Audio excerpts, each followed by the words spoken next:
Hey, welcome back. Today we'll combine Ravi's love and my love, and we'll try to trap a knight.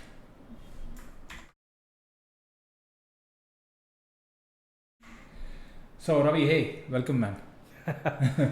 So what I wanted to do today was was to do something called as the trapped knight problem. Okay. So I know you also been helping me with all of this, right? Since the morning, but we'll just look at the definition of what this trapped knight is, so that we'll essentially try to make it a little bit less mysterious as to what we are talking about. All right. So the definition is you arrange numbers in a spiral like this. Okay, so 1, 2, 3, 4. So it's in a spiral. 1, 2, 3, 4, 5, 6, 7, 8. You arrange it in a spiral. Start from the center square and place a knight over there, a chess knight over there. Once you do that, you start doing knight moves. Okay, and let's look at the definition. Squares visited by a knight moving on a spirally numbered board, always to the lowest available unvisited square. Right. I know it's a pretty long sentence, but let's look at. I've made it a little bit easier to read. Yeah. So starting from the center, that is 1. Find the next square by making knight moves only. So if I start with 1, the knight moves would be, on a chess on a chess board, it would be 10, right? It would be 10, 12, 14, 18, 20, and then it would also be like this also. So it would be 22, 24. Maybe I should mark 14 them. and 16. 14 and 16. Right. Now you take all of those numbers, the next number would be 10. The minimum. Yes, the least number would be 10, because that's what the next thing says. It says the next square must be the lowest number possible. So 10. And the next square must also be unvisited. So in this case, when I make this move, it is unvisited, so 10 is selected. Now the next time we do the same thing over and over again. Make knight moves. In this case, 1 will also be there. Now we cannot consider 1 because 1 is already visited. Right. And so on and so forth. Now if you keep doing this on a large enough chess board, at some point the knight gets trapped, which means there are no more moves available for it. Alright, so in this episode we'll try to find what that highest number is, and it also produces this very beautiful graph. Okay, Interesting. Okay. Now if you want to actually we took this inspiration from a channel called Number File, and they have this beautiful episode called Trap Night, where they explain as to what this happens. But in this episode we'll actually be coding it up. So if you want to stick around for the coding of this and creating this beautiful graph and animations and everything, you can stick around. Now what do I have for in preparation of this? Alright, so in preparation for this, I obviously have the index.html where I have that canvas already declared. I've made it 800 by 800. I have the JavaScript file already prepared. And what do I mean by prepared? I'm basically creating the canvas element. I have the context, getting the width and the height, and I'm calling a function called trapKnight. Alright. This function essentially just draws the checkerboard on the canvas. Now I've made it a little bit light. What I'll do is I'll just increase the alpha a little bit so that it becomes visible as to what we are doing, but eventually we'll make it a little bit less visible because we want to overlay a graph on top of this, which will, with that color and all of those things. Anyways, so I've made it in such a way that if I increase the board size, so let's say if I make it 60, it would automatically adjust and then make it right. So I'm not sure if I should give like an epilepsy warning for these, because very checkerboard patterns. I know flashing images too, but I'm not sure about checkerboard patterns. But looking at it, sitting right here in this room, it is a little bit. So we can reduce the alpha, which is one of the reasons why I had reduced the alpha also, so that it doesn't this bother doesn't your feel eyesight. bad. Okay. All right. Now I think the biggest challenge over here, or at least one of the biggest challenges, would be to arrange these numbers, arrange these numbers in a spiral pattern, starting with 1. Correct. Now we know how to start from the center of the board. Right. Now, because we need to have a specific center, we want to make sure that the size of the board is always an odd number and not an even number. Right. Because an 8 board square will not have a center, but a 9 board square, 5 would be the absolute center. So we want to make sure that we do something like that. So over here we are starting with position. This is how many? 1, 2, 3, 4, 5, 6, 7. So 4 would be the center. So this would be 4, 4 is the center. Let's not worry about indices yet, but this is 4, 4. Correct. So starting from 4, 4, Right. the rows. So this is columns and this is rows. Let's look at what happens columns and row wise and see if there is a pattern. First, the columns increases once, and then the rows decreases once. This is what I have depicted here. Then the columns reduce twice, 3, 4, 5, and then the rows increases twice. So -2 and then 2. Correct. Next we have the columns increase 3 times and then the rows decrease 3 times. So going on with this to essentially arrange 49 numbers in a spiral, this is how we'll have to sort of start increasing our this thing. Right. So let's try to do that first. Let's try to put numbers in a spiral in this spiral. Yep. Let's start to put numbers in a spiral. Right. Now, before I do that, I also want to create a function where if I call that function and if I say give me I comma j, give me a specific index I and j index, it should tell me where the location is, or it should give me an absolute position on the board itself. Right. So I want to create that function. So we'll start with that. Right? So we say function get position, and this would be, let's say, an I comma j. Right? Yeah. How would I do that? So I already know the array size, and just so that it's easy for us to, I'm going to start with 11, and the reason I'm starting with 11 is because when I start with this, I'm going to start actually printing the numbers on the board, and so that we know that the numbers are being generated correctly. Correct. All right. So we'll do that. Let me also increase the alpha so that initially at least we can see. Initially at least we can see what is being drawn and everything. Yeah. Okay. That being said, let's so I'll say get position. So if I give an index, it should give me an actual x and y location of that square. How do I do that? So for this I and j, it would be square size, right? I mean, it would be square size into I. I'm sorry.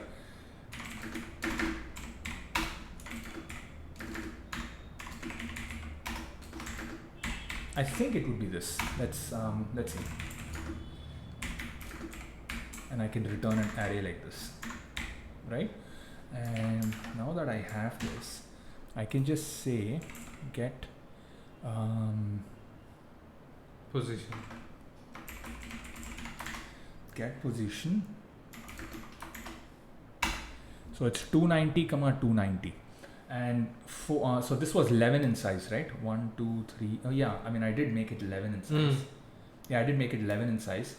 And if the board is 800 by size, it would be more or less this one. And there is an easy way to find out. So after I have the trap night function happening, I can just say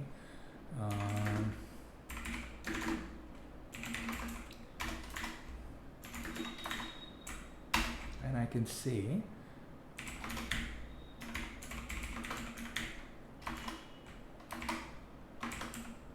I'm just going to say hello at that position, right? Let's see how that works. So there it is. That's where it is. I'm just going to change the full text. I'm sorry. I'm going to make it black. So there you go. That's where it prints it, which doesn't seem right. It should be here. No. You did 4, 4. So 4, 4 is fine. 4, 4 is fine. Yeah, that's correct. That's correct. So it should 11 by 2. I mean, it should be 6, 6. Is that correct? Would 6 be the center or 5? 5. 5 be the center. Okay. Is 5 the center? Yeah, that's because it's an index. Yeah. Yeah, it's an index. I keep forgetting. Yeah. So there you go. So that's how you would, that's how you would essentially do it. So if I had to draw the number 1 over here, Right. I would start from here. You get it, right?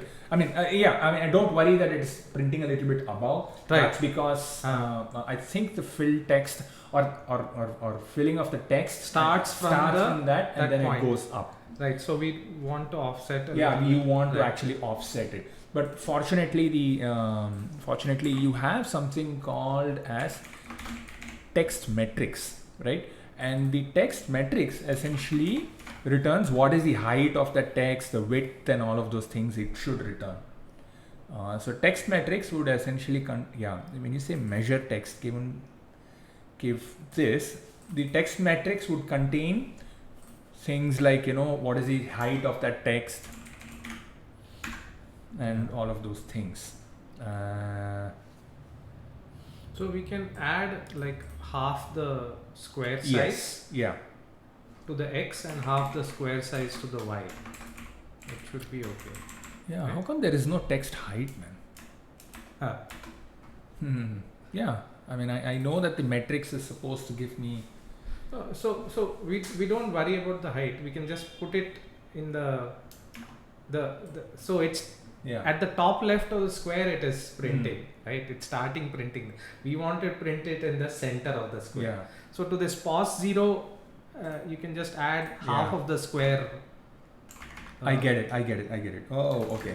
Plus square size by 2. Yeah, right? and Yeah. both. Even to the x you can add. Even to the x, I can add it, Yeah. definitely. So that will print in the center. Yeah. Let's see how that Yeah. looks like. Yeah. So you also have to Yeah, offset the width of the text that you have, which is why you Yeah. have that measure text and all of those things. Right. Perfect. Anyways, I think for our purposes this should do. Yeah. Let's now try to fill these values in a in an array. Okay, Right. so let's create the array first. Yeah. I'm going to call this spiral array. Spiral array is an empty array for now, and this will essentially create the numbers in All a the spiral. numbers, Yeah. Okay. I'll create a function called or create spiral array or whatever. Sure, Alright, that's let's fine. call it fill. First things first, I need to initialize the spiral array, right? And I know that it needs to be the array size. So I can say for int I is equal to 0, I less than array size, I plus plus. Now remember, it's a 2-dimensional array. So what am I doing int and all? It should be bad. Okay. First of all, it's a 2-dimensional array. So spiral array would contain of I dot push. I'll just push another array into it. That's it, right? Should I?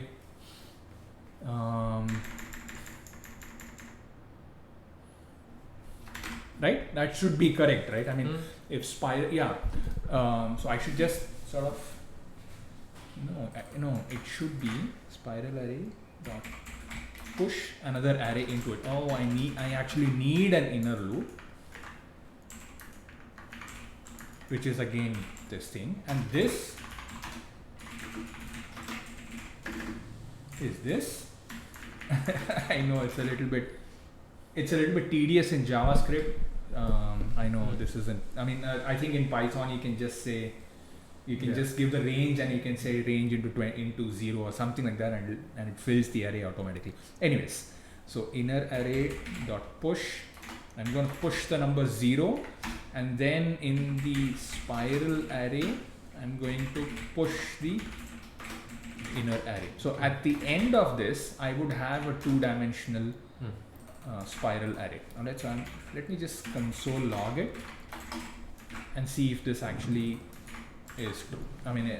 If this works as intended. I'm going to call this at the init function. So there you go. So that's an array of size 11, and this is what it looks like, right? So you have, so this is exactly what we wanted. So this is what it looks like. Now the center of the array So the center of the array would be array size, which is array size by 2, and it should be an integer value, right? I mean, it should be an integer value. I'm going to call this center I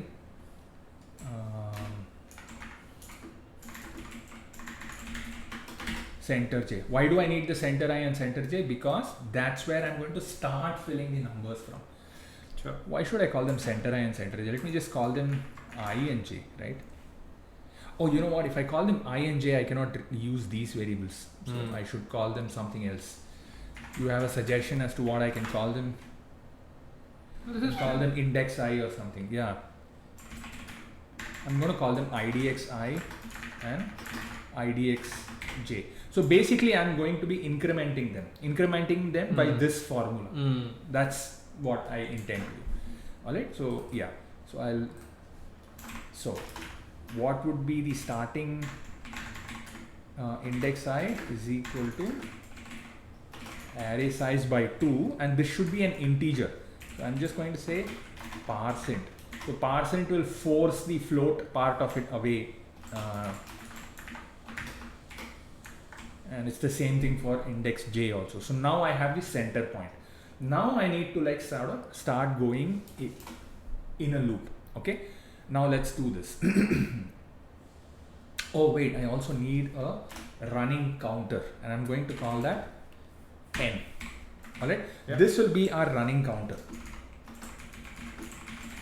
This is what is going to be inside the spiral array at those specific indices. Right. So n should start with 1. And let me just initialize it to 1. Alright. Yep. At the first instance, spiral array of index I, index j would be n. Correct? And then what? And then should I increment n and then keep it? Because can I say n plus plus? Okay. Now that we are here and now that we have this function, let's also create another function. Put text at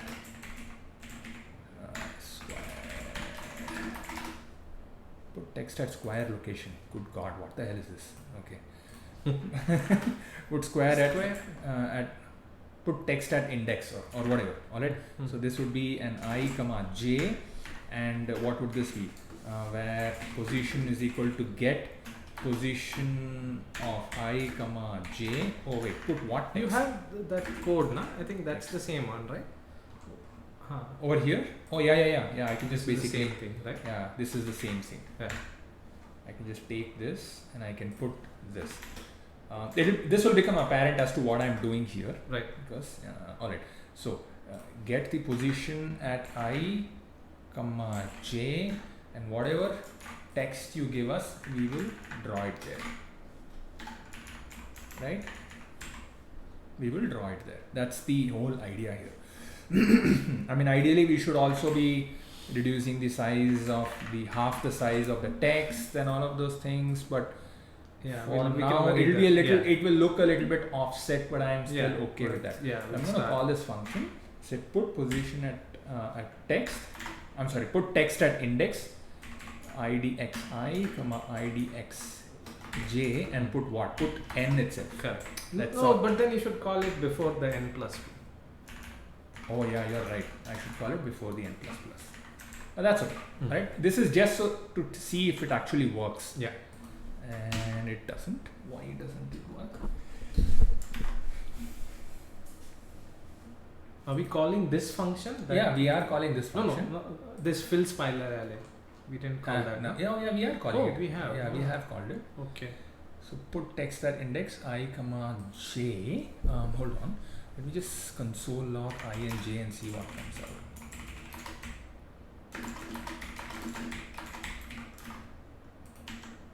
Five comma 5. It does come through. Oh wait.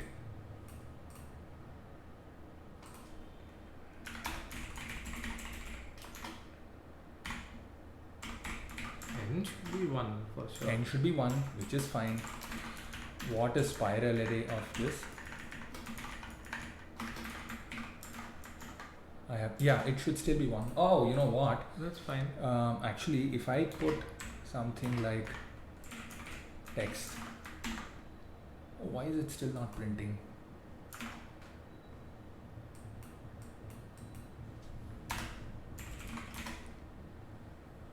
So strange. I know what's happening. Mm. We have never called the trap night. Ah. We have never called the trap night. So I Right. think the why Oh, you we should probably change the name of the function, because Yeah. trap night is where we are determining the the size of the square and all of those things. right, right. I don't need all of these consoles anymore. Anyways, yeah. So there you go. So that's text. Yeah, we wanted the n. Mm. So just put an n over here, and there you go. So that one gets printed. Yeah. Let's try and increase the text size, man. This is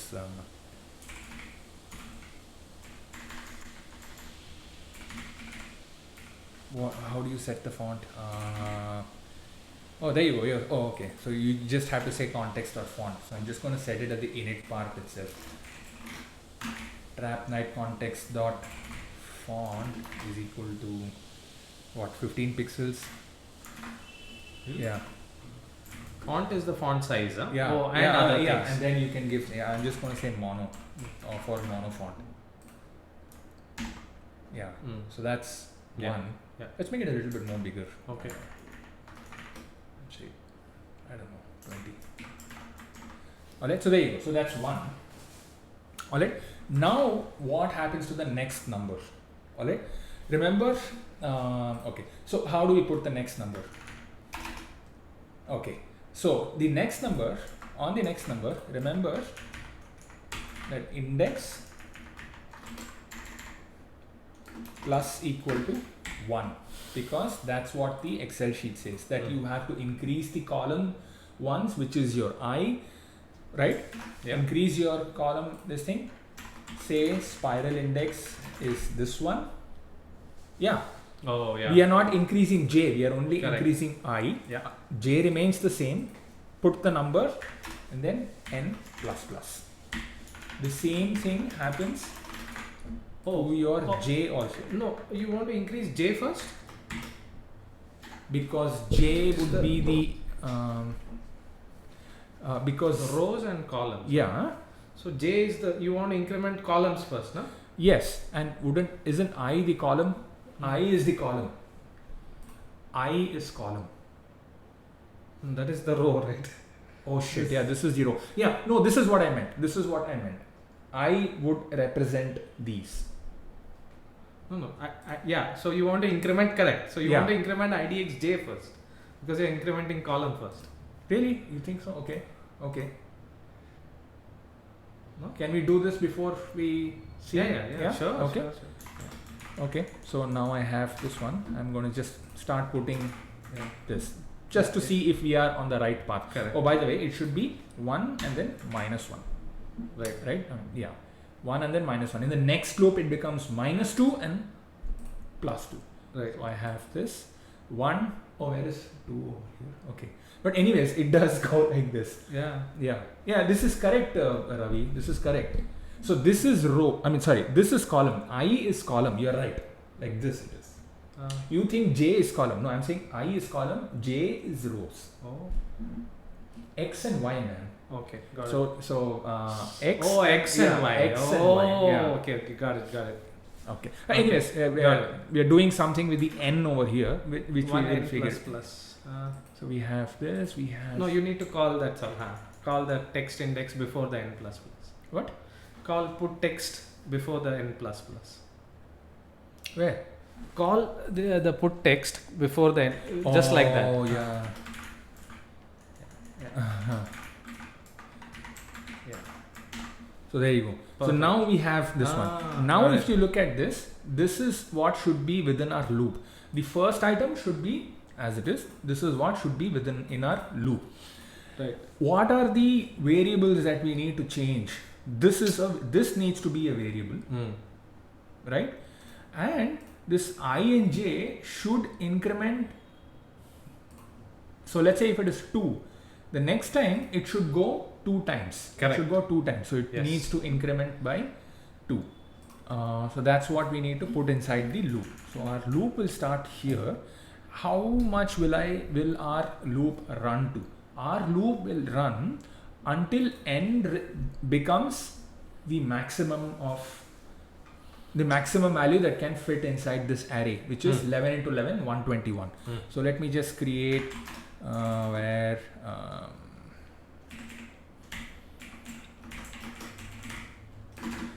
which would be array size into array size, right? I mean, I'm just going to call it square of array.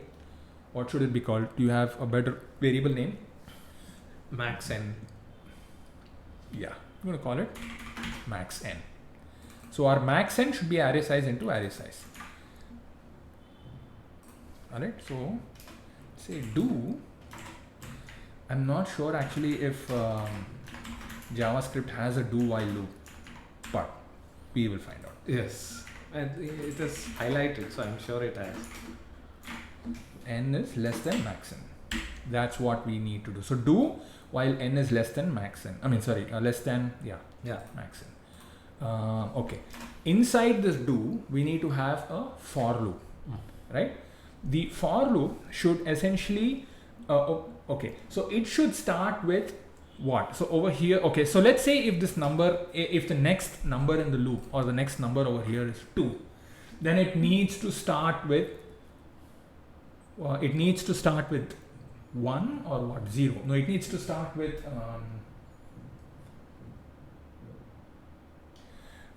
yeah. So let's say if you have to fill in 3, for example, so it needs to start with 1, go up to 3, and then do that. So that itself would also be a variable.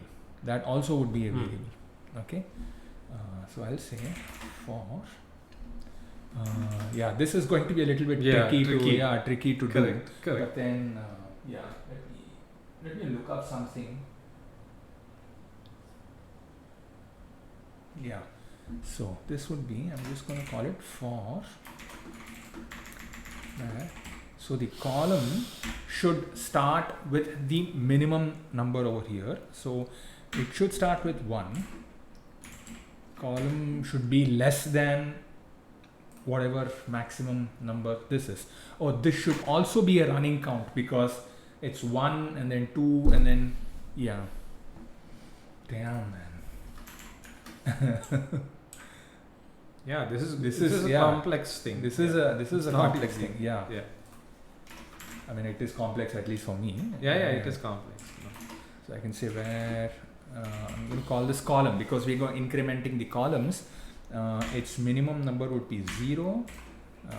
Column is less than this 1. Column plus plus. And this should be within the loop, right? So this should also, this is always incrementing by 1. Index is always incrementing by 1. All right.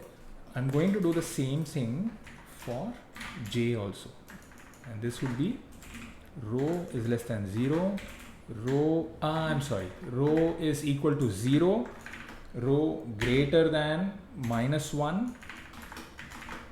Row minus, right? Oh good god. This is going to get complicated very quickly. Alright, let me remove the outer loop for now so that I know that I have the variables in the right place. It should still print 1, 2, 3. So there you go. So that's still 1, 2, 3. It still prints that. Now what happens if I say this column is 2 and this is 2? 1, 2, 3, 4, 5. So in a bigger spiral, but I think we are on the right path with this. Okay. Now once both of these loops are done, we need to increment these both. So those would be our, so we can say, I'm just going to call them start I and start j. They start with 1, right? Okay. They start with 1. I'm going to call them this right? Okay. But the next loop, start I plus plus, same thing, start j plus plus. So that in the next loop, they would be 2, 3, 4. They would also keep incrementing. Right. So it would, so it would always start at 0, go up to that number, and then this thing. But remember, what happens is their signs also change. Right. So in the next loop, they would be -2 whenever they are odd and even. Yeah, so we'll have to take care of that also. Sure. So once I do this, I will have to say start I into equal to -1, basically making it a negative number. Same thing with start j also, into equal to -1. Got it? Uh-huh. Now, if I do that, Right. it cannot be greater Yeah, than the or equal loops to- won't work. Yeah, your loops will not work. Oh, you know what? There is a. You know what? I bet there is a. Okay, for I in 1.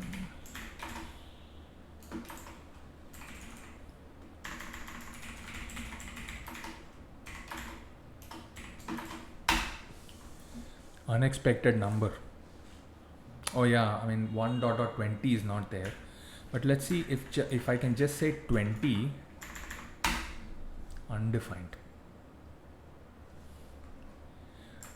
Oh, okay. So it should either be incrementing or it should be decrementing, right? Yeah. So how do I do that? Right? I mean, because I cannot use this symbol for that. Oh wait, I can actually start it from a number lower than that, right? And because this is always incrementing. Oh wait, by the way, I should always be incrementing it with okay. So I'm going to call this increment I is equal to 1. Just taking care of another small thing. So this should be incrementing by increment I, and this should be incrementing by increment j. And over here I'll say increment I into equal to -1, so that in the next loop they are either increasing or they are decreasing. Right. I'm sorry, increment j is also the same. Yeah. Right, so they are either incrementing or Correct. decrementing. Right. So that part is already taken care of. The Right. only thing that remains is this loop. Right.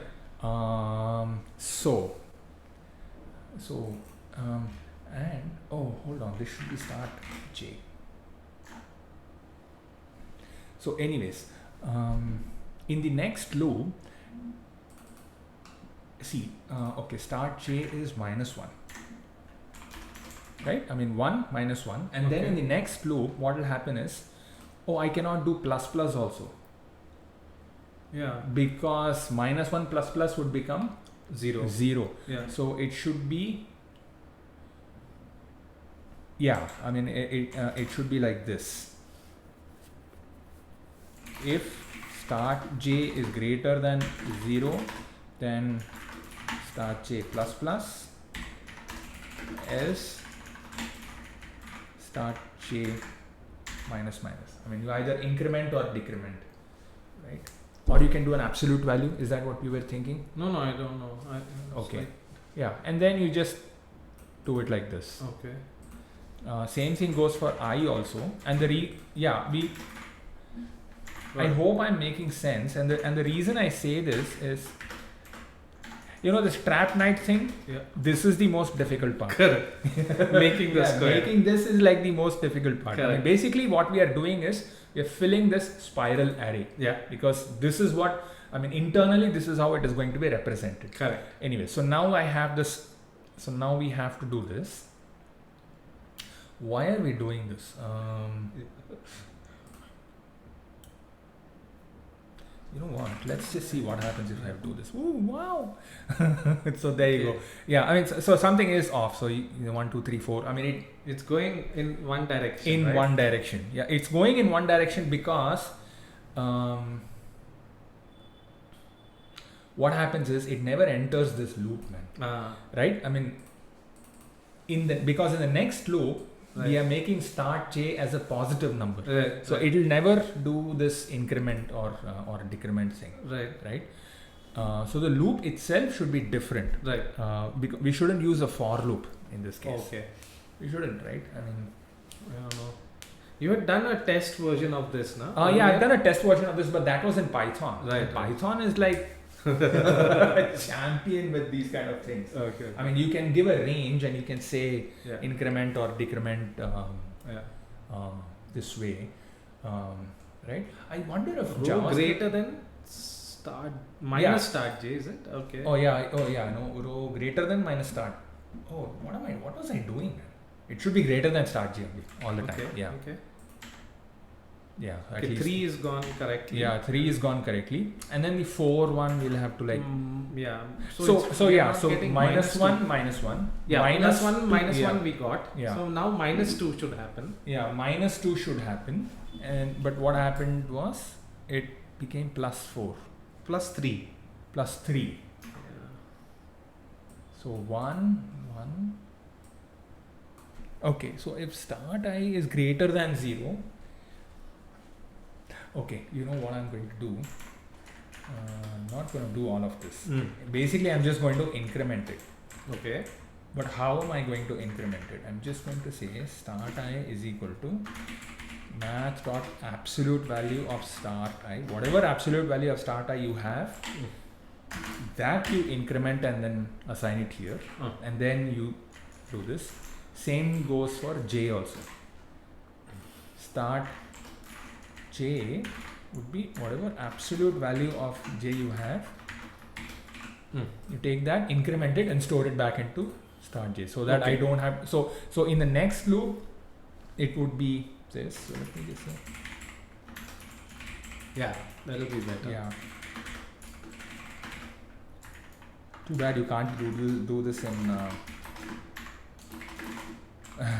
You can't do this. Alright, so let's see what start I and start j are. Oh yeah, you can't do this, man. Plus 1. Okay. Anyways, so yeah, it's minus 2, minus 2, minus 3, minus 3, minus 4, minus 5. So what are we doing over here?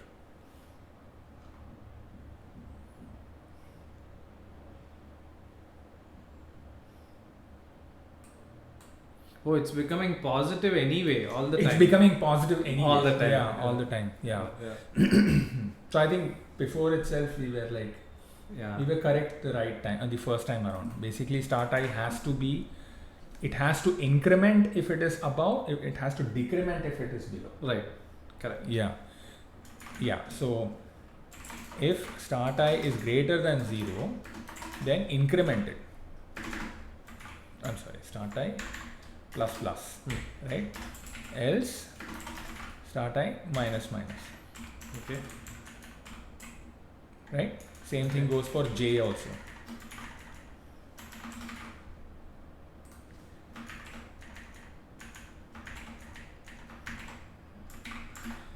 Now it should be minus 2 plus 2, which is correct in the next, because minus 2 plus 2 plus 3 minus 3. So it is plus 3 minus 3 minus 4.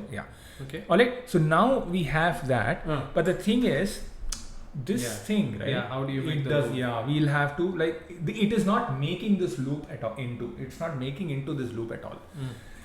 So I'm wondering if we can just generate like a series of numbers. You give a start, you give an end. Yeah. Right, and then it just You gives can you have like your own function, I guess. Right. We can probably just have our own function. But yeah. Correct. We'll just call it range, just like the Python range function. Right. And I'll have a variable here called max. Now, if max is greater than 0, correct, and I'll have a I'll have a thing called return array. Right. If max is greater than 0, I'll just say for where I is equal to 0, I less than max, I plus plus. return array dot push of I, right? However, if max is less than 0, right? If max is less than 0, then it starts from 0, I greater than max, right? I minus minus push. So this range function, so if I say range 2, it will give me 0, 1, 2. It's If not giving you 2 now, right now it's giving you 0, 1. It should be fine, I guess. Yeah, if that's what you want, yeah. Let's say return array. Yeah. Now I have this function. Let's test this function out. Say, what is that? Range. See how quickly I forget. So let's say range 10. It should give me 0 to 9, Yeah. which is okay. Right. If I say range Minus. minus 5, there you go. So that's minus 1, minus 2. That's all. Perfect. So now I do not need all of the other. Right. I don't need to worry about this for loop and all. Okay. Right? So I can now say, let me put it back so that I have some reference. So say Yeah. variable, say I range. I'm just going to call this I range. Say range of start I. Correct. Right? Yeah. And this is actually an index IDX in I range. Right? This is actually an index. I know it's pretty weird, but that's what it is, buddy. Sure. No problem. What the hell? I don't even have to. I don't Yeah. even need that. I don't even need that number at all, right? Which number? I mean, all That's I have all. to do, yeah. Yeah. I mean, all I have to do is like just go that many times. Yeah. That's it. Yeah.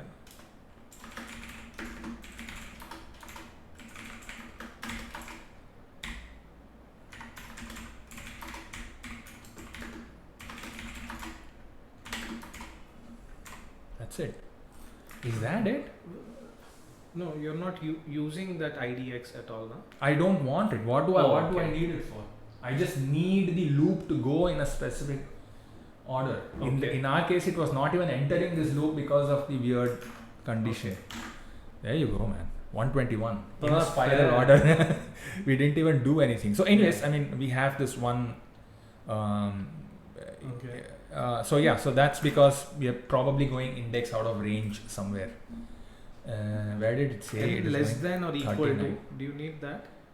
39. So basically, so what happens is it keeps on incrementing and then it runs out of space to essentially fill numbers. So we should be checking for indexes and breaking out of loop and everything, man. At every location, we should be doing that.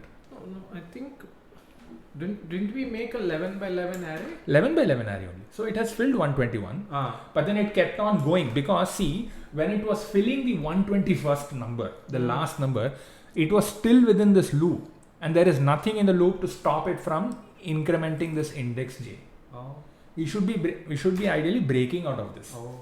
But nevertheless, at the end of this function, fill spiral array, we now have an two-dimensional array filled with these numbers. Right. Very We now nice. have it. Yeah, it's done. We now have it. So all we need to do is like, fill in some, we just need to make sure that we have some Breaking. some breaking and everything. So if I say if index j is greater than array size minus 1, break. Right? Same goes for index j. If index j is greater than array size minus 1, then you break. Don't do anything. You don't have to do anything. And I guess I guess there are a few other things that we'll have to test. Say 53 once again at this location. I did ask it to break.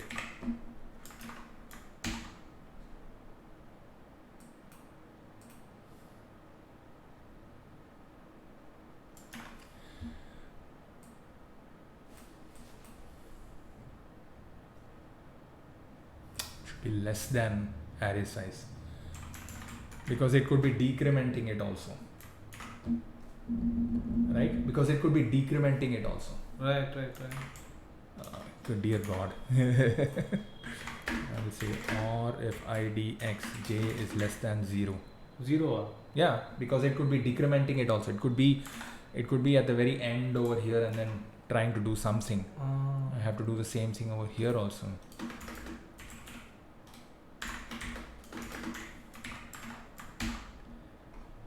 $42. The answer to life. Oh, what is this?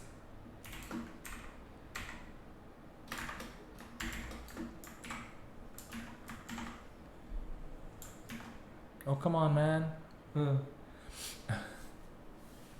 So, you know what? Maybe we can just do a try catch and then just not worry. We can just basically handle an exception and then not worry about anything, because you know what? We know for sure that it has filled it. I mean, if it has come to a situation where it has given an error, it means it has gone out of bounds and it has filled everything. Okay. So we can just basically do a try catch and then be done with it. Right. So I'm actually wondering how a try catch is done in JavaScript. I mean, it should just be try E. Yeah. That's an exception.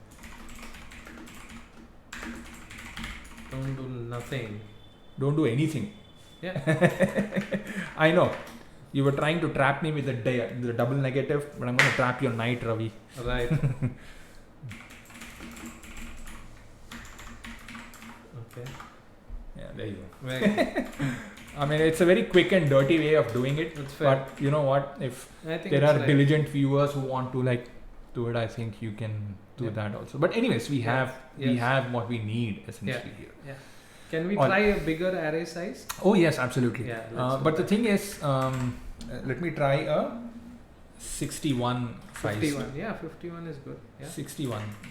Let me try this. But it's going to look ugly because there are going to be size is going to be the too size high. of the font and everything, right? I mean, maybe I should make it 2 pixel or whatever. Yeah. I can assure you that the numbers are coming. that the numbers are there, but they're just too small. But the Right. numbers are there, essentially. Now that the numbers are there, we can start applying our logic over here, right? Start from the center, that is 1. Right. Find the next square by making knight moves only. Right. Next square must be the lowest number possible, and the next square must be unvisited. Fine. Let's look at what knight moves are. I have this also prepared. Alright, so let's say this is a knight, and this is an array. What I have printed over here is all the offsets that I need, all the offset of the knight moves. Right. So let's say this is number 1. This is where all the knight moves would be. Right. So I'm going to store all of these offsets inside an array. Right. And those offsets are the ones that I'm going to use to find out which is the least one. Which is the least one. So I'll just get all of the numbers in these locations. Get me what their values are. Yeah. Okay. Before we do that, do we need to be printing anything at all? I'm going to make this. I'm going to reset this back to 20, whatever it was. Yeah. And I'm not going to be printing n. I don't need to do the put index or whatever. Okay. I don't need this for because I know that in the background it will still be there. Right. I'm going to call this knight moves, and this would be an array containing all of this. Let's see if it copies it. Of course it won't. Stupid. Oh man, is there an easier way of doing this?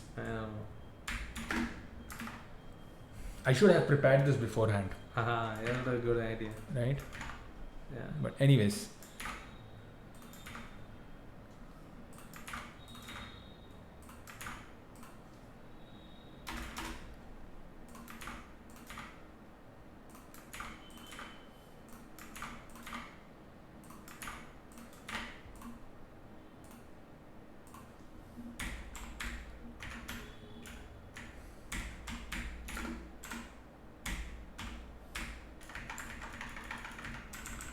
One of those times when the autofill is a nightmare. Yeah.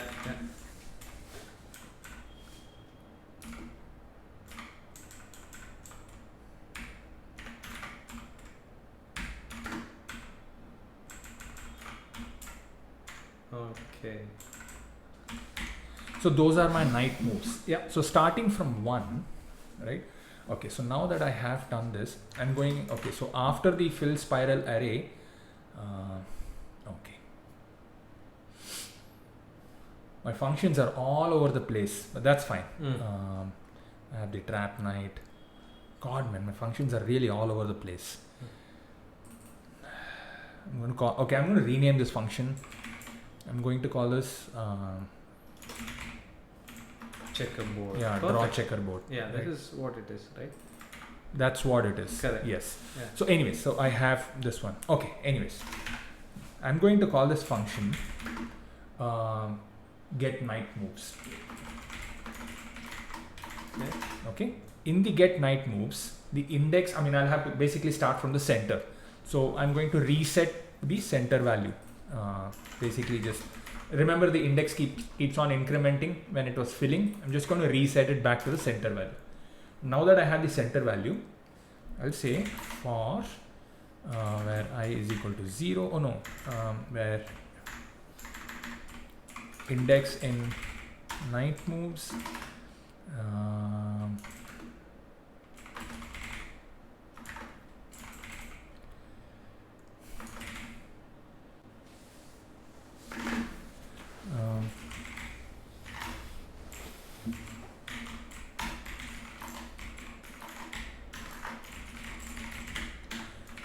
okay, so what I'm just going to I'm just going to call this and see what it prints. I just want to make sure that it gets the thing right. What? What is 0, 1, 2, 3, 4?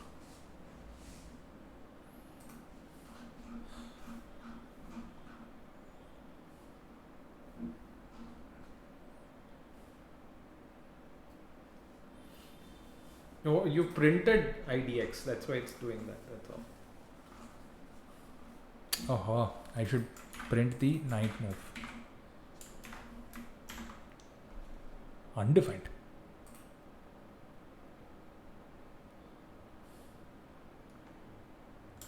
This you don't want to pass the IDX and IDX. Oh, that's what you do later. Okay. Yeah, I mean, okay, so I know that IDX would just be the index. Hold on, man. There's something missing. No. There That's you go. because The you're commas are missing. For God, Yeah, good yeah. God. Yeah. That's why it was giving all. Oh, okay. So there you go. So I now have all of the. Right. I now have all of the offsets. So that's what I should call it. I'm going to call it offset because that's what it is.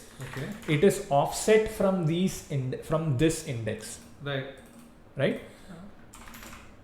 So yeah. So it is offset from this one. You get it, right? No. Okay. For IDX Yeah. in knight moves you're doing, and then you're doing again knight moves IDX. Yeah, remember in JavaScript, this for loop, it only gives you the index. It doesn't give you the content. Remember, I think the first episode, we spent almost 20 minutes in figuring this out. Okay. Then we figured that this one gives you the index, it doesn't not give you the. yeah. Okay, got it. So anyway, so now we have the offset. Now, basically what we are doing here is, we have the center location. Now we have the offset. Right. Whatever the center location is, we'll have to say, this center location minus this offset or plus this offset or whatever. That will give us the number at that location. Correct. Say num at location would be the spiral array of whatever index plus, oh my god, offset of 0. Okay. Right? I mean, it's a 2-dimensional array, so the same thing goes for 1 also. I'm really hoping this is IDX easy to read. Yeah, this is IDXJ. Right? So the offset would return the offset. I'm adding that offset to the center index and getting me the number at that location. Okay. Let's print, I'm sorry, the number at that location. Okay, and for posterity's sake, I'm going to change this to 11 so that we can at least read what the number is at that location. Did I make it 20? Oh, you know what? I'm not printing it right now. Good God.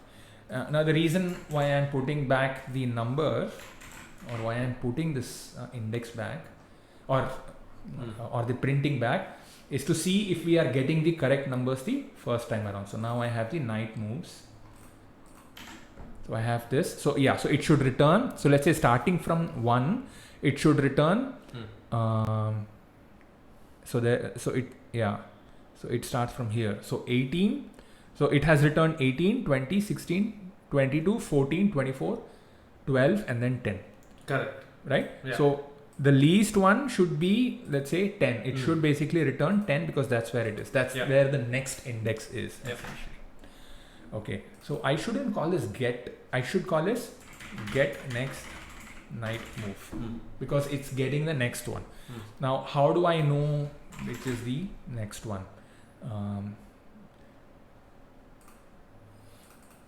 Get next.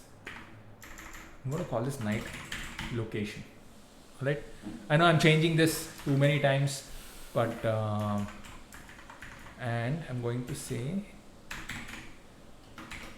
IDXI and IDXJ. I'm not going to initialize this. Yeah. Basically, correct. This needs to be a parameter that I send. Okay, so this is where the number. I'm going to call this 999, like the maximum number possible or whatever. Okay, and found I is equal to just initializing it to an arbitrary value. So I'm going to return 3 things from this function. Okay. The number, which is the next night move. The index or the column where it was found, and the row where it was found. That's what I'm going to return. Now, the 2 conditions that were stated, right? Which was the next square must be the lowest number possible. So I have the number at that location. If the number at that location is less than the number, then I know that this is the number. Say the number is equal to num at that location, and I'm also going to store the offset. The index where it was found. Right?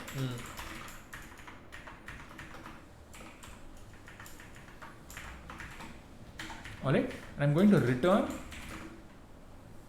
an array containing the number, found I, and found j. Okay? Yeah. Offset 1j.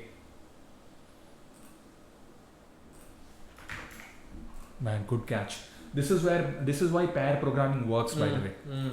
So now I have this get next night position. I'm going to say start from 5, 5, and we'll console log it to see what we get. Right? So there you go. So 10, the number 10 was found at location 7, 6. So that's where the night is right now. Right. Then from the 10 we find once again. But here's the thing. If I say find it from 7, 6, let's put that into this. Find it from 7, 6. Surprisingly, it will say 1 again, which is at the center. Right. But we shouldn't say 1 because 1 is already a visited number. Right? Yeah. So we'll have to take care of the second thing. The next square must be unvisited. Correct. So what I'll do right now is I'll create a visited. I'll create an array called visited numbers and put this as an empty array. And whenever a number is found, I'll add it to the visited numbers. So, and where do I put it? Actually, okay. Let's create another function that will basically run this entire thing through a loop until the night gets trapped. Right? Okay. Until the night gets trapped. And that function, we will call it trap night. Sure. This should be called trap night. Okay? So, oh man, I shouldn't be calling this IDXI and all, man, because it's a global variable. Oh. Yeah, I should probably call this I index. Good God.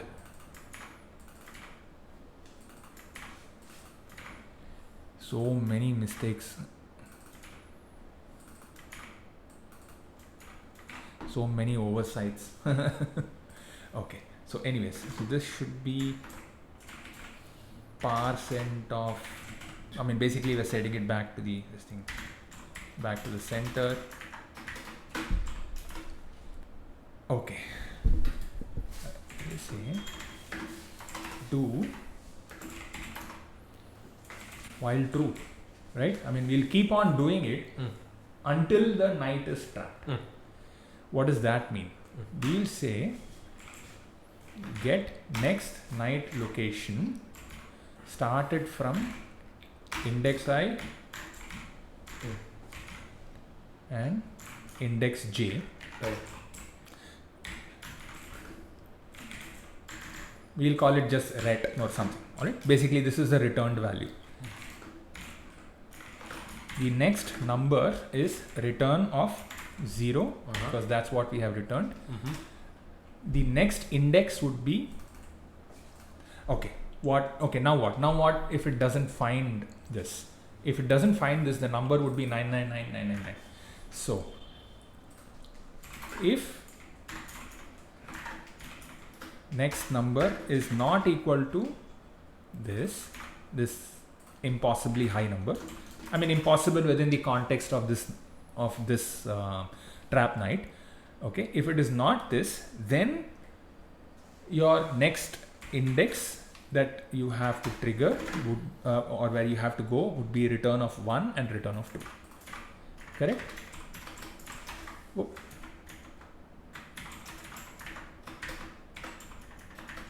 Correct? That would be the next. That would be the next one. Okay. Yeah. Right? Also, if it is not there, let me add it to the visited numbers also. Visited numbers dot push next number. I'll have to add it to the visited numbers, and I will have to check it over here also. If num is less than this thing, and how do I say contains in JavaScript? Yikes. List array includes. Array includes. Yeah. Really? What does it return? Looks like Boolean true. Oh, return value, a boolean. Oh, okay. So array dot includes element. Oh, okay. Oh, perfect. And not visited numbers dot includes num at location. Right? So now that we have done this, it should just essentially keep on going until it reaches 999999. Now, okay, now here's the thing. Now we have this offset. Oh, hold on. And I'm going to put these as variables because they're too difficult to read. Right. The reason for that is I also need to check the bounds, right? I'll only break out from the bounds if there is nothing over there. I mean, I'll just break out of the loop if there is nothing out of bounds. So I'm just going to call this I. That's it. I'm running out of variable names in my head essentially.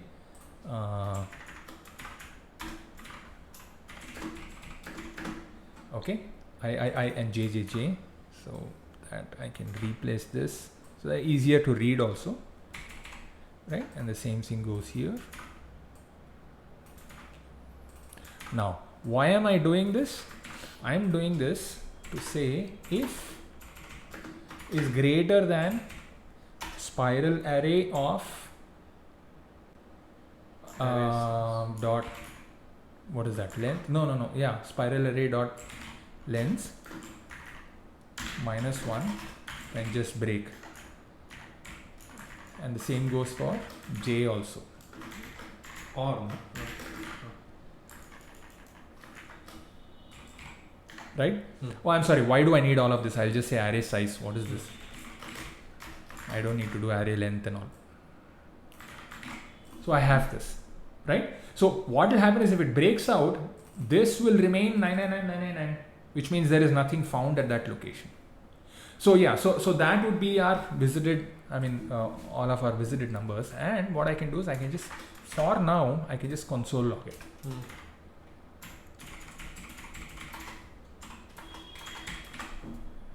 That's it. Let's see what happens. Did it get trapped in a loop? No, it didn't. What happened? Did you add 1 to visited numbers? I did not add 1 to visited numbers. I did First, not add. I think it's jumping yeah. between 10 and 1. Yeah. So I will first add 1 to visited Yeah. numbers. Yeah. Oh, still nothing.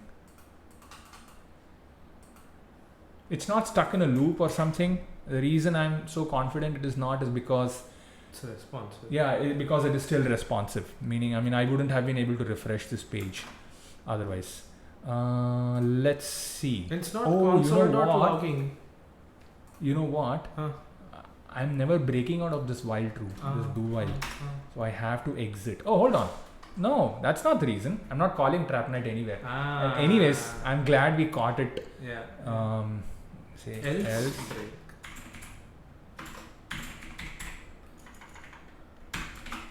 right? Yeah. And now I can call the TrapNight. No wonder. So there you go. So 10.3.17 cannot read property 5 of undefined. Okay, but that's fine. That's something that we'll get to. Yeah. But you can, so you can start from, it should ideally also print 1 because that's where it starts from, right? So that's our visited numbers. So anyway, so there you go. So it goes all the way up to 70 and all of those things. Let's see what this error is. It says TrapNight at location 123.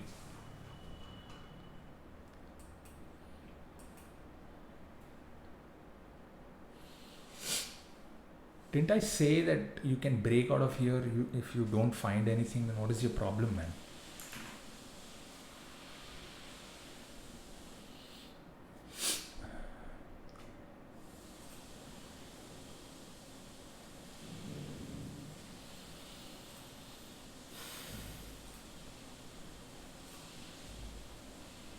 Oh,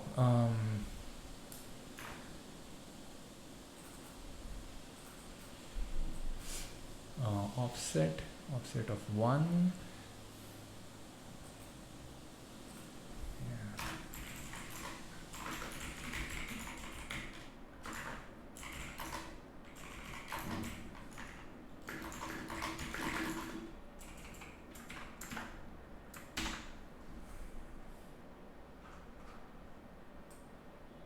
Minus all the way down. You got some minus 1 and then 5. Oh yeah, what is minus 1? Yeah. Oh, we also have to check for, we are only checking for array size on the bigger end. Right. We also have to check if it is less than. Yeah.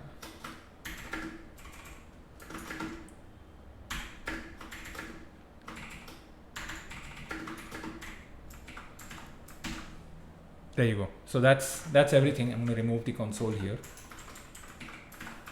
Anyways, on a 11 by 11 array, these are the night moves. But that's not where I'm going to stop with. Right. Basically, I need to get that beautiful graph that they are showing. Yeah. That's my goal over here. Correct. Which is why I needed the indexes where they found it. Correct.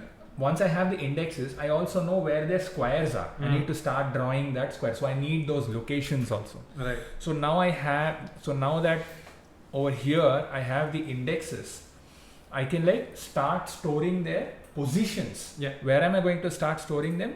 I'm going to start storing them inside another array. And let me call them positions.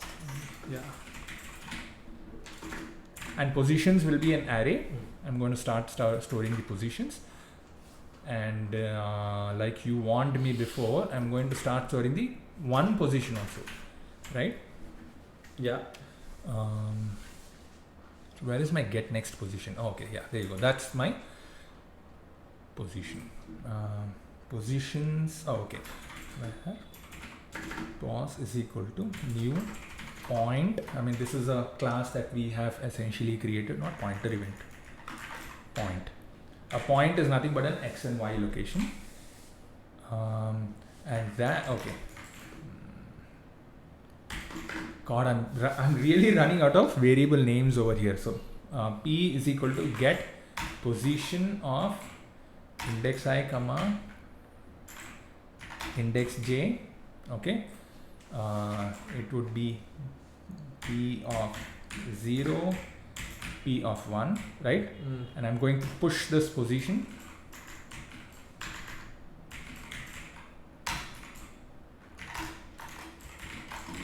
I'm going to push this position over here. So now I have that stored, right?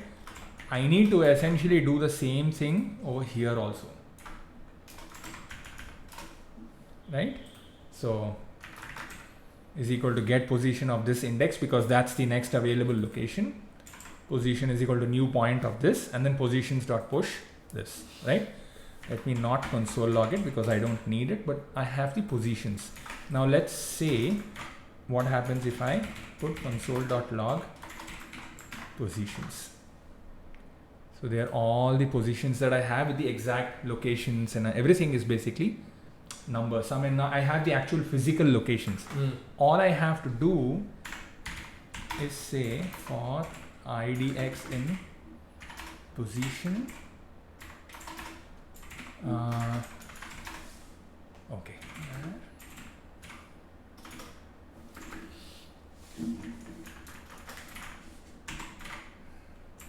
Positions of 0 of dot x, yeah. Previous y is equal to y. In a moment you will see what I'm doing, okay? New position is equal to positions dot index, right? Yes, so now I can say tk context dot begin path. Begin path will essentially start drawing the line. I'm going to say tk context dot stroke. Basically this is like at the end of it, draw a line. But what am I going to do? I'm going to say tk context dot, oh wait a minute, tk context dot move to this location, which is prev x comma prev y, right? And over here I'm going to say, so this is the new position, line to new path dot x comma new path dot y. So it'll draw a line to the next position, but after drawing the line I'll have to say previous x is equal to, oh no, I don't have to do this. I don't even need this. Yeah, that's it. So let's see if it actually draws it. Are you calling? Why haven't you drawn? Stupid. Okay. Oh yeah, because I've done the stroke style thing. Okay, no problem. Say stroke style is, I'm going to put it as black for now. Okay. There you go. That's yeah. So I can make I can make the stroke a little bit thicker and all of those things. But you are now beginning to see what's happening over here, right? So yeah, so that's 70, and after that it has not found anything because it went out of bounds. It could have gone out of bounds. So that's essentially what has happened over here. But before we do that, let's make the stroke a little bit thicker. Oh, what is that called? Is it called stroke weight, or no? It's called line width. It's called line width.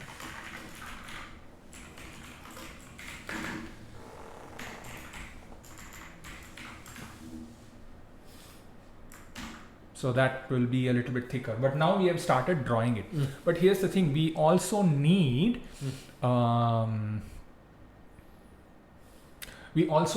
that color gradient. Correct? But here's the most beautiful thing. You remember that hue to RGB function that we had? Let me open that. Right. The hue to RGB, it's in our code space. The great thing is, yeah, we have the hue to RGB, and then we have this hue, saturation, lightness. which will give us it'll give us RGB values. We can make our stroke length, we can make our stroke with that color that is being returned from here. We can make the saturation as always 50%, lightness at always 100%, right? If we do that, we just have to go and give a hue. Hue is a value from 0 to 1. So we can increment it slowly, and then we can see the numbers coming in. Let's do that. Okay, so now we have the positions. Can we do? Yeah, we can increment it as a percentage of the length that we have over here. Hold on. Now, before I do that, I need to check if I can change the color inside. No, wait. That'll look almost like Oh, it changed everything. No, it didn't change everything. It did not. It did, no?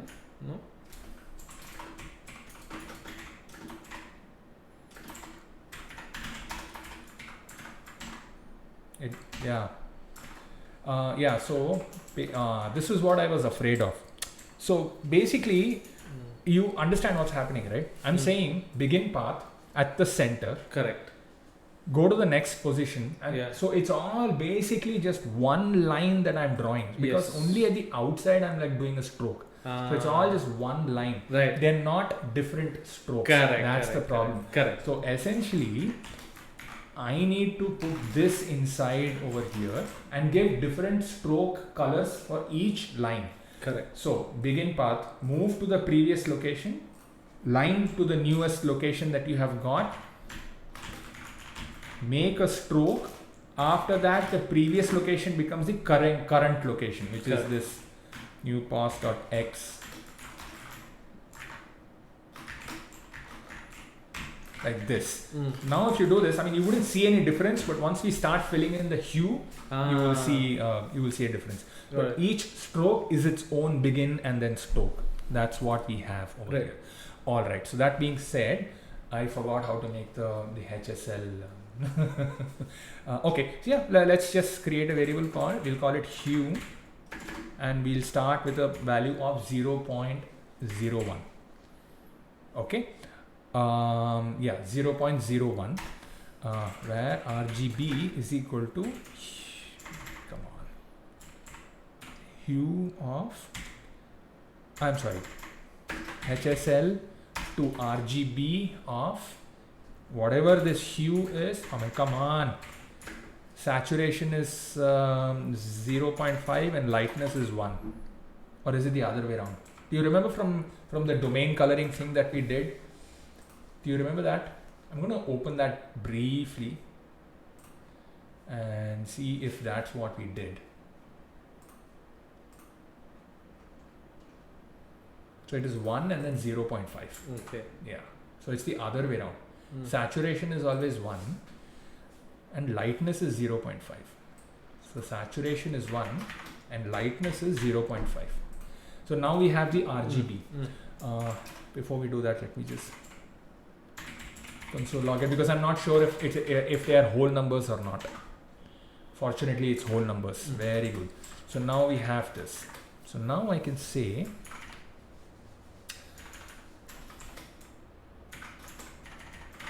stroke style is equal to RGB. RGBA of RGB of 0. GB of 1, comma, P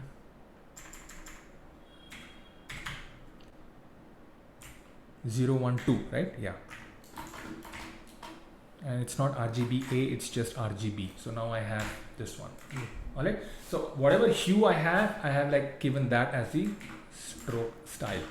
That should be red, because remember at one end of the hue it is red, and then it keeps incrementing and then circles back to red actually. Now let me increment hue plus equal to how much? 0.1. Just give 0.1, and yeah, but every time I do a stroke, I will have to like do this only, right? Every time you do this one, you do the HSL to RGB. Now let's see what happens. There you go. Right? That's what, I mean, that's the color cycling that we saw, right? In this graph. That's what I'm trying to essentially get. But the thing is, his color cycling is a lot slower than ours. We also should probably slow it down. So let me say 0.01. Oh, good God. 0.05. Anyways, right? Yeah. So essentially what should happen is this increment that we are doing, it should be proportional to whatever this positions is. Correct. What do I mean? I mean, if there are 20 items in this thing. So basically I want this this hue to go from 0 to 1. That's all. And it should go in increments of whatever the length of this position is. Positions array is. Got Do you it. know an easy way to do it? No. Come on, man. Let's do it in Excel. I was hoping you. Okay, so let's say my position's length is 20 and I need to go from 0 to 1. How much should I increment on each step so that it goes from even values from 0 to 1? So that would be what? 1 by 20? Yeah.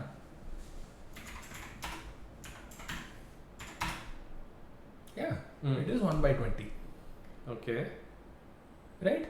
Because that's 20 moves. So let's say I had 200 moves. Oh, come on.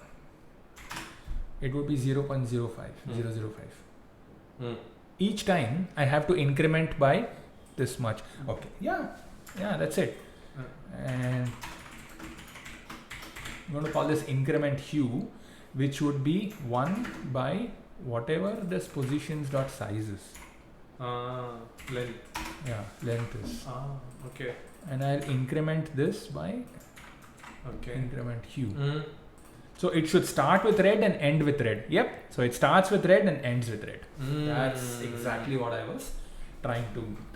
Very good. Right? Now we'll do the thing. increment the size. Yeah, we'll first increase the size. Where is it? I mean, first things first, I'm going to prevent it from printing the actual numbers on the board. That's number 1. Number 2, the checkerboard that is being printed, I'm going to make it a lot lighter, right? We don't want that to be printed. That's number 2. Number 3, we're going to make this 61 so that we can see if the knight is getting trapped or not. It should be trapped at 2084 or someplace, right? So let me make it 61. All right. Oh, superb. Exactly the same. Exactly the same. It gave us exactly the same. Yay. And I think this looks better than this that. looks better than that one. This definitely looks better. Yeah. Here, okay. So if you want to stop seeing this right now, you're more than welcome to do it. But what I'm going to do is I'm going to try and animate this. Right? I mean, it will be beautiful to see this. Sure, doing it. Animated. Right. If you want to stop watching this, you're more than welcome to do it. Okay.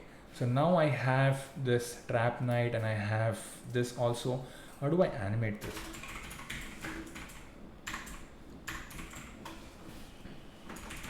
I'm going to call this animate moves. Yeah.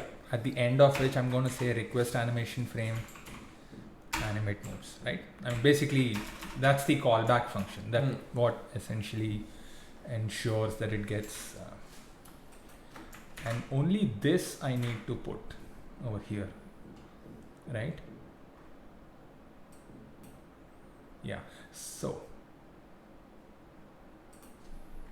I'm going to make a global variable and I'm going to call this counter starts from 0. Okay,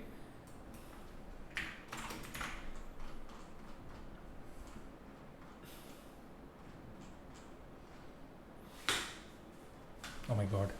Okay, where am I? Yeah, this is called trap knight, and only after that I have to start, right? No, after the trap knight I have to start doing the I have to start doing this one. Yeah. Where is it? So I have basically copied this. I don't need anything in it. Or do I need to?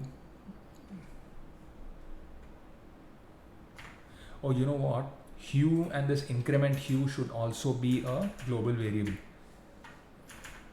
Should also be a global variable. Yes. Correct. Oh man, even this previous x and previous y should also be a global variable. So okay, so first things first, the line width I'll make it 3, which is great. I need to have a counter. I need to have a previous x and previous y. I need to have them. I also need to have, should the hue, yes, I need to have the hue and the increment hue also as global variables. So in the trap night function, I'm only going to initialize them. Alright, I'm only going to initialize them. This I'll make it separate. I mean, it's unconcerned with this one. Hue starts from this thing, and then I have the increment hue also.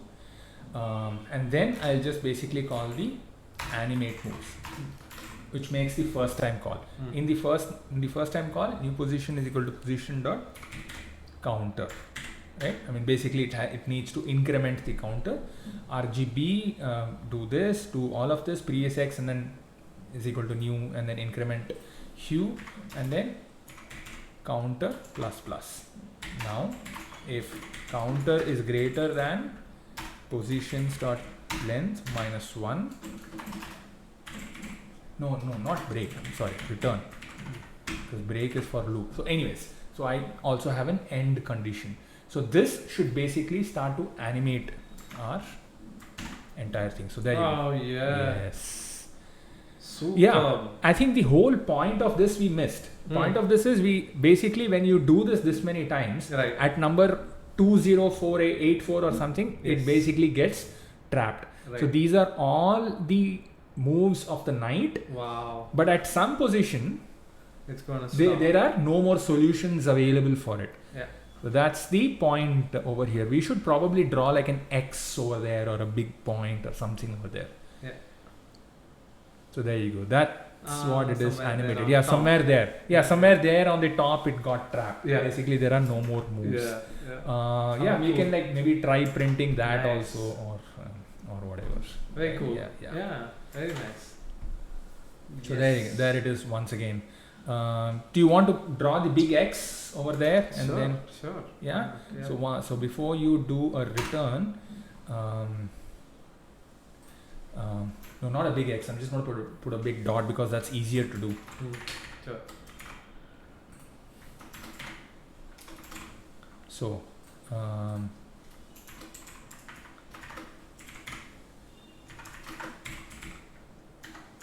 so that's the arc, which is at x comma y comma radius would be, let's say I'll make it 5, start angle 0, plot pi into 2, anti-clockwise, true or false, it doesn't matter, I'll just say fill, and I'll make this fill style as red. I'll make it red so that we know that it has stopped or something, right? So it fills this, and let me just console log the last number. What is the last number? God, we're not storing it anywhere. Never mind. Let's see. There you go. That's all the knight moves. Very cool. Yeah, seriously, this is like,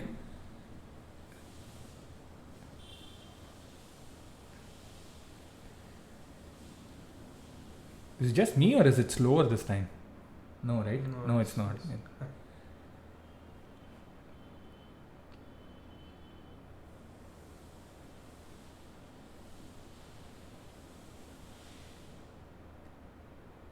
Oh yeah, Yeah, there you there go. it So is. that red dot over there, that's where it essentially Yeah. stops. Super. So that's the Trapped Knight. Yeah, That's the Trapped excellent. Knight. Yeah, this is like a beautiful figure and all it makes. Yeah. So that's all we had for this week. I hope you enjoyed. I hope you enjoyed watching that as much as we enjoyed making it Right. and watching it come to life and everything. Do like, share, and subscribe this video. If you like this, share it with your friends. See what they have to say about it. And they can also give us some suggestions on any programs that they would Yeah. want us to code. Right? Yes. Yeah. That's all I had for this week. That's all we had for this week. Thank you so much for joining. See you all next time.